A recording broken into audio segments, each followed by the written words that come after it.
All right, Anders Squad. I am speaking to you live from sunny Saranap, California. I hope everyone is doing well.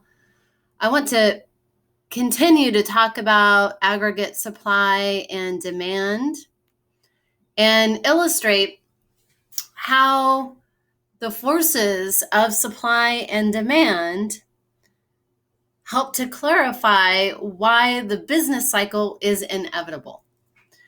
So we have our vertical axis here, which is price. But when we're talking about aggregate measurements like aggregate supply and aggregate demand, that basically means inflation.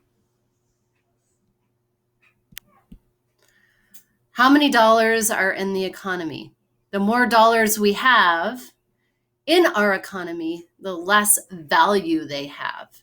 So if we're going to graph aggregate supply and demand and see how those forces, those business forces are inevitable, we need to draw our horizontal axis down here, GDP, which is basically economic growth. We have aggregate supply here, which is all of the supply in our economy, and aggregate demand, which is all of the demand in our economy. The point at which they meet is equilibrium price, and we're going to say that's price 1, and there's the impact on GDP. When our economy is at a peak, which means it's smoking hot, unemployment is very low, which means aggregate demand is very high. That drives up price. That means there are more dollars in the economy, and so therefore they are worth less, which means in a smoking hot economy that is at a peak, it will cost me more dollars to buy the same amount of goods and services every month. Eventually, that rise in price will force me to slow my spending. My wages cannot keep up.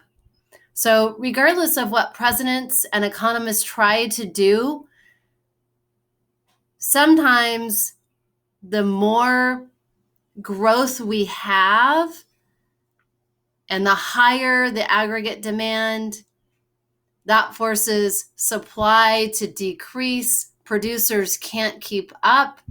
And you can see that further drives prices up. And then the economy starts to slow. As you looked at the graphs from last week on GDP over time, an inflation rate of 2% is kind of the magic number. If prices rise by 2%, consumers can adjust. That means the economy is growing. There's 2% more dollars every month or every quarter or every year. So GDP growth of 2% is important, and inflation rate of 2%. We can all hang in there. We can adjust. Producers typically can raise wages by 2%, and the economy steadily grows.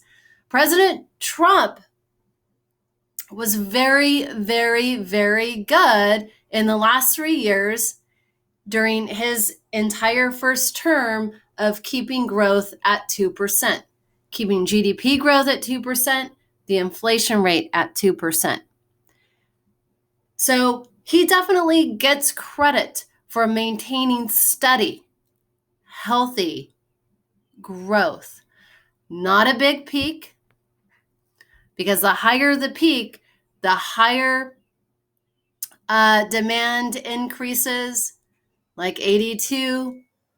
That causes supply to decrease, and then you've got big, big inflation. Our dollar has less and less value. So President Trump is successful at that, at maintaining that kind of consistent growth over the last 4 years.